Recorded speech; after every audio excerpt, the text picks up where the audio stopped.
Assalamualaikum warahmatullahi wabarakatuh. Perkenalkan, nama saya Cimita Syafanadia dari perwakilan kelompok 7. Pada hari ini saya akan memaparkan hasil diskusi dari kelompok 7 tentang identifikasi dua kasus gaya arsitektur pada zaman Romawi dan Purna Modern. Sebelum memaparkan hasil diskusi kami, izinkan saya memperkenalkan anggota kelompok kami terlebih dahulu.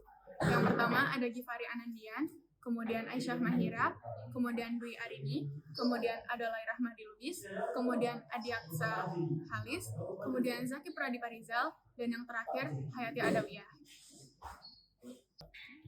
Pertama-tama saya akan memaparkan kasus identifikasi yang pertama, yaitu sejarah perkembangan serta karakteristik arsitektur pada masa Kekaisaran Romawi. Dari tahun 27 sebelum Masehi sampai 393 setelah Masehi. Sejarah Kekaisaran Romawi itu dimulai pada 27 sebelum Masehi, yaitu ketika Augustus menjadi kaisar pertama Romawi setelah Republik Romawi runtuh akibat perang saudara. Di bawah Augustus, kekaisaran memasuki periode Pax Romana, yaitu dari tahun 27 sebelum Masehi sampai 180 setelah Masehi. Era kejayaan yang ditandai dengan stabilitas politik, kemajuan ekonomi, dan perkembangan budaya serta teknologi dengan wilayah yang membentang dari Eropa hingga Afrika Utara dan Asia.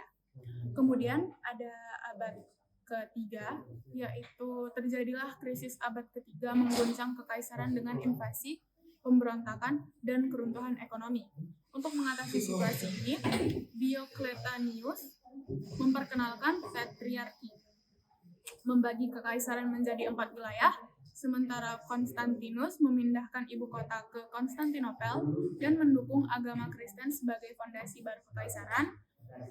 Kemudian reformasi ini memperkuat kekaisaran, meski bagian barat akhirnya runtuh pada abad ke-5, sementara bagian timur bertahan sebagai kekaisaran Bizantium.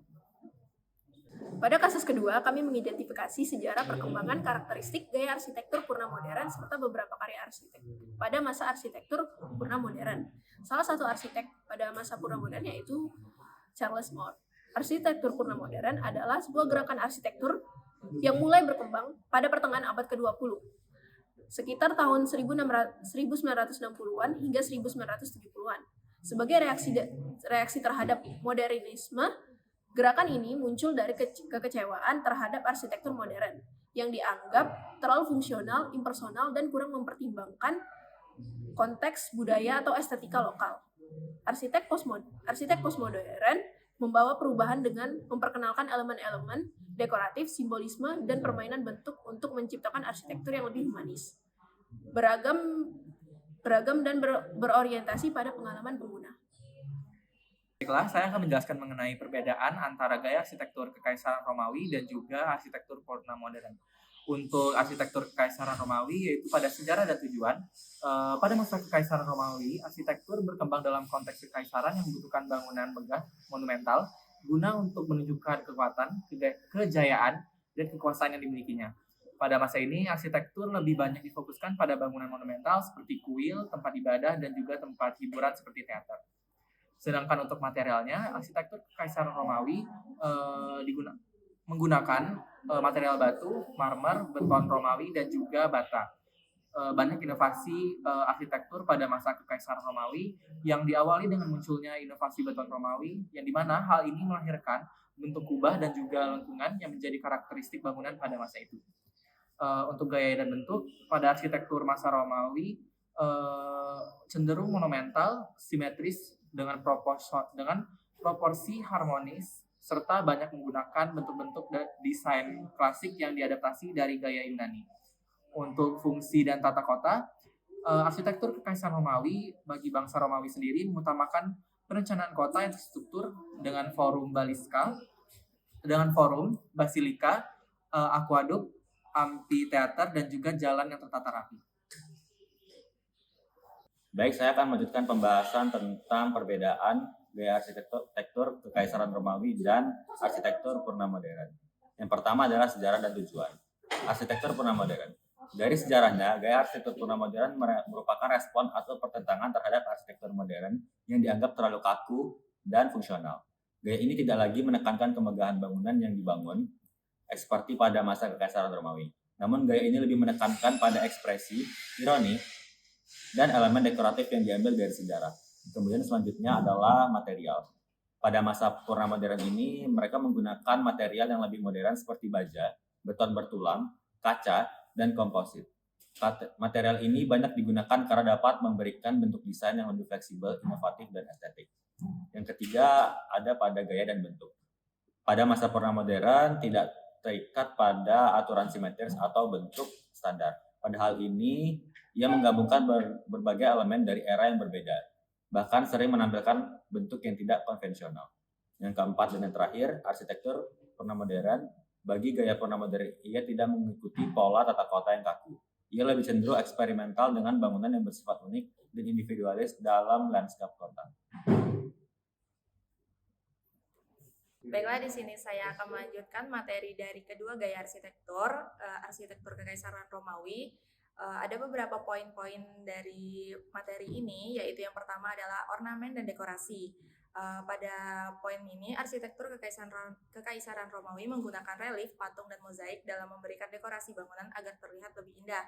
Dan pada poin kedua, kombinasi estetika dan fungsi. Pada poin ini, bangunan yang monumental dan menengah, bangsa Romawi juga tidak melupakan aspek fungsional. Banyak bangunan mereka yang menunjukkan keseimbangan antara estetika dan fungsional seperti Kolosseum dan Thermae. Pada poin ketiga, adaptasi gaya terdahulu. Arsitektur Kekaisaran Romawi mengadopsi elemen arsitektur Yunani dan dengan melakukan pengembangan dan inovasi yang baru seperti kubah dan aqueduct. Lalu persamaannya dengan arsitektur purna modern yaitu di antara lain adalah yang pertama, ornamen dan dekorasi. Jadi arsitektur purna modern ini menghidupkan kembali dekorasi yang sebelumnya ditinggalkan dalam arsitektur modern, sering dengan cara yang ironis atau tidak terduga. Lalu selanjutnya adalah kombinasi estetika dan fungsi.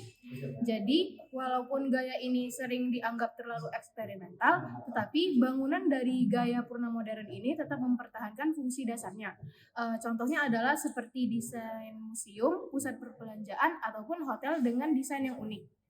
Lalu yang terakhir adalah adaptasi gaya terdahulu. Jadi, arsitektur purna modern ini mengambil berbagai macam elemen dari era-era arsitektur terlebih dahulu.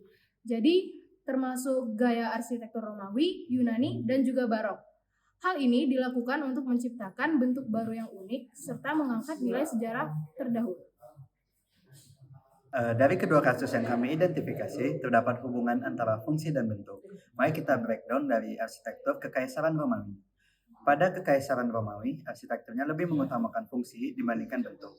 Hal ini dapat diartikan dari beberapa contoh bangunan yang didirikan pada masa Kekaisaran Romawi, seperti Kolosseum yang digunakan sebagai tempat hiburan, Basilika sebagai tempat pengadilan, dan contoh-contoh lainnya. Bangunan ini mengutamakan fungsi sebagai dasar utama yang kemudian dikembangkan bentuk yang monumental dan dekoratif.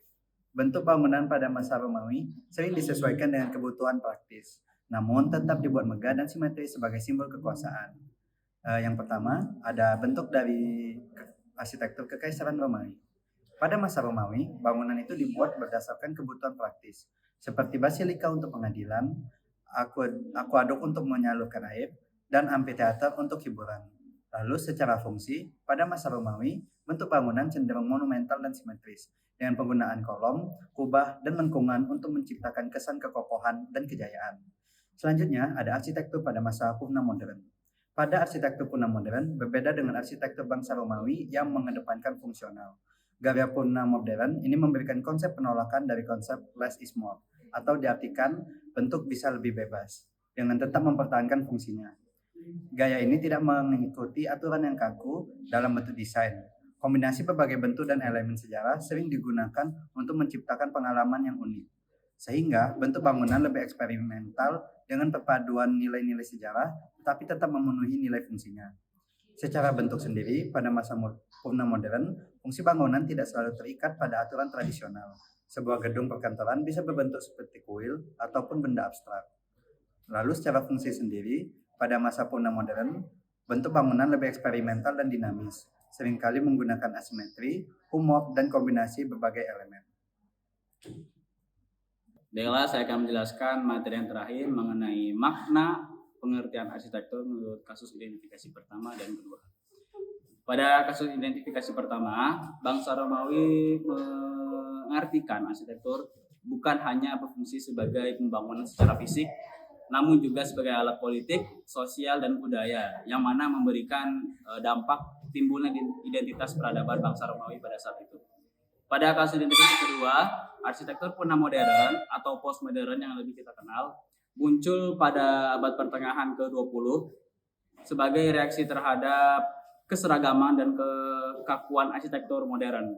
Gaya ini membawa kembali elemen sejarah, ekspresi artistik, dan ironi dalam desain bangunan. Makna dari arsitektur purna modern ini sangat erat kaitannya dengan identitas, simbolisme, kebebasan bentuk, dan interaksi dengan masyarakat. Mungkin presentasi ini saya cukupkan sampai sini. Semoga materi yang sudah kami paparkan bermanfaat bagi kita semua di masa sekarang maupun masa yang akan datang. Saya tutup dengan wabillahi taufiq wal hidayah. Wassalamualaikum warahmatullahi wabarakatuh.